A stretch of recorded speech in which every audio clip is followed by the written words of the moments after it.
வணக்கம். இன்னைக்கு வீடியோல நம்ம பார்க்க போற செக்ஷன் பாத்தீங்கன்னா யூனிட் 2ல நம்ம டிஸ்ட்ரிபியூஷன் பேஸ்டா எல்லா டாபிக்கும் பார்த்திருந்தோம். இதுல ஃபைனலா நம்ம பார்த்த நார்மல் டிஸ்ட்ரிபியூஷனோட MGF கால்குலேஷன் பார்த்திருந்தோம். அதுக்கு ரெலவெண்டா மீன் அண்ட் வேரியன்ஸ் வேல்யூ எப்படி பார்க்கிறதுன்னு பார்க்கலாம். Find the nth central moments of normal distribution and hence find the mean and variance value.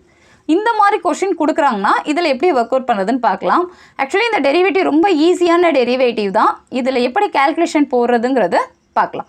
Solution: The MGF about origin is given by e of e power t x minus mu which is equal to e power minus mu t e into e power t x. So இந்த பார்ட்டை தனித்தனியாக எழுதியாச்சு. This is our mx of t in discrete type. So அதை எழுதிக்கோங்க mx of tன்னு. இந்த ப்ராப்ளத்தில் நம்ம normal டிஸ்ட்ரிபியூஷனில் mx of tயோட value என்னங்கிறது நம்ம ப்ரீவியஸாக பார்த்துருந்தோம். பார்க்காதவங்க டிஸ்கிரிப்ஷனில் லிங்க் இருக்குது, செக் பண்ணிவிட்டு வாங்க. mx of t equal to e power mu t plus t square sigma square by 2. இது நார்மல் டிஸ்ட்ரிபியூஷனோட mx of t. இப்போ இந்த டிஸ்ட்ரிபியூஷன் பேஸ்டாக தான் நம்ம மீன் அண்ட் வேல்யூ பார்க்க போகிறோம்.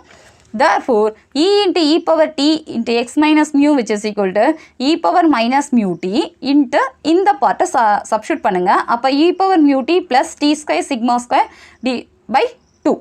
So e power minus mu t into e power plus mu tங்கிறப்ப ரெண்டுமே e power 0 ஆகிடும். இந்த ஆர்டர் மட்டும் நமக்கு எக்ஸிஸ்ட் ஆகிற மாதிரி இருக்கும். இதை என்ன பண்ணலாம்? இப்போ எக்ஸ்பேண்ட் பண்ணலாமா? e power x இருந்ததுன்னா 1 plus 1 by 1 factorial e power x and 1 by 2 factorial e power x square எழுதுகிற மாதிரி இங்கே எக்ஸுக்கு பதிலாக இந்த ஆர்டரை எடுத்து எழுதிக்கும். So 1 plus 1 by 1 factorial into இந்த ஆர்டர் plus 1 by 2 factorial பவரில் இருக்கிறதுக்கு square up to nth term வரை எடுத்து எழுதியிருக்கும். இப்போ இதை மாடுலேட் பண்ணோம்னா 1 plus 1 by 1 factorial t square sigma square by 2 factorial இதை ஸ்கொயரை உள்ளே பண்ணிங்கன்னா t power 4 sigma power 4 by 4 up to 1 by n factorial t power 2n sigma 2n divided by 2 power n. அடுத்து 1 plus 1 by 1 factorial இதில் t square எல்லாம் வெளியில் எடுத்துருங்க. ஏன்னா எல்லாமே t square t power 4 extend ஆதா. ஸோ அதுக்கு ஏற்றபடி நம்ம கான்செப்டுவலாக மாற்றிக்கலாம். அப்போ sigma square by 2 into t square. இங்கே வேல்யூ என்ன வந்திருக்கலாம்? இதை கேன்சல் பண்ணிங்கன்னா உங்களுக்கு 3 sigma power 4 by 4 factorial into t power 4. And இதே மாதிரி எழுதுனீங்கன்னா sigma power 6 t power 6 by 3 factorial into 8 up to இதே டேர்ம்ஸ் எக்ஸிஸ்ட் ஆகலாம்.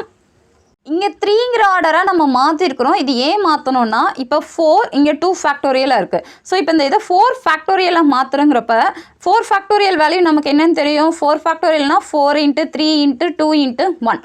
ஆல்ரெடி 2 இன்ட்டு 1 தான் 2 ஃபேக்டோரியல் கொடுத்துருக்காங்க.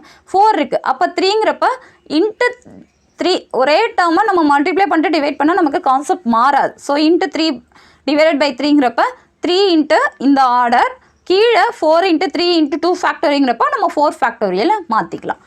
ஏன்னா நமக்கு இப்போ கோஎஃபிஷியன்ட் எழுதும்போது T power 2 T power 4 T power 6 எல்லாமே பாருங்கள் ஈவன் நம்பரில் தான் எக்ஸிஸ்ட் ஆகுது. ஸோ அதுக்கு ரெலவெண்ட்டாக நம்ம ஃபேக்டோரியலை நம்ம அப்படி மாற்றிக்கிட்டோன்னா நமக்கு ஈஸியாக இருக்கும். அதே மாதிரி தான் அடுத்த ஆர்டருக்கும் இன்ட்டு 8ங்கிற மாதிரி மாற்றிருப்போம்.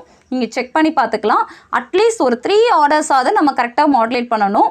ஸோ 1 ஃபேக்டோரியல் இங்கே ஃபேக்டோரியல் நோட்டேஷனில் மாற்றணுங்கிறதுக்காக 4 ஃபேக்டோரியல் நம்ம மாற்றிருக்கோம். அதுக்காக 3/3 நம்ம எடுத்து ஒர்க் அவுட் பண்ணியிருக்கோம். ஸோ இது சிம்பிள் கேல்குலேஷன் தான். பட் இந்த இடத்துல இப்படி எழுதினா தான் நம்மளால் கோஎஃபிஷியண்ட்டை ஃபிக்ஸ் பண்ண முடியும். For mu n which is equal to coefficient of t power n by n factorial. இதுதான் நம்மளுடைய ஃபார்முலா. இதுக்கு ரெலவெண்ட்டாக தான் இப்போ நம்ம டேட்டா எடுத்து எழுதணும்.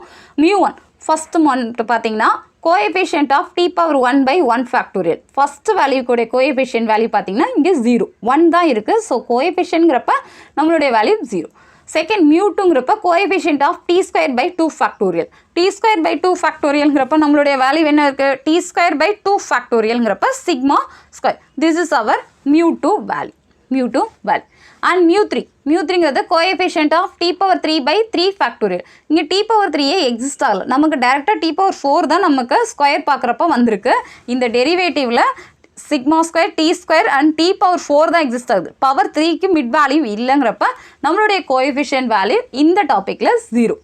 mu4 coefficient of t power 4 by 4 ஃபேக்டோரியல்ங்கிறப்ப நம்மளுடைய ஆன்சர் 3 sigma for 4. ஸோ இந்த இடத்துல நீங்கள் கண்டிப்பாக இந்த ஆர்டரை மாற்றி எழுதியாகணும். அப்படி எழுதினா தான் நமக்கு கோஎஃபிஷியன்ட் கரெக்டாக எக்ஸிஸ்ட் ஆகும்.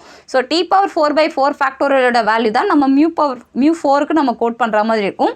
ஸோ மியூ 4னா 3 sigma power 4. இதுதான் நம்மளுடைய first 4 moments value. The first 4 moments are given by mu1 equal to 0, mu2 equal to sigma square, mu3 0, mu4ங்கிறது 3 sigma power 4.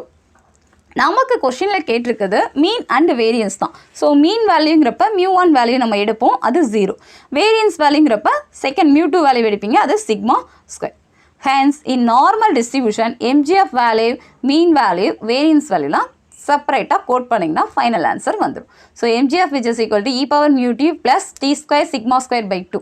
இதுக்கான derivative first part mean value இப்போ பார்த்ததை நம்ம mu1 value 0 and variance value sigma square.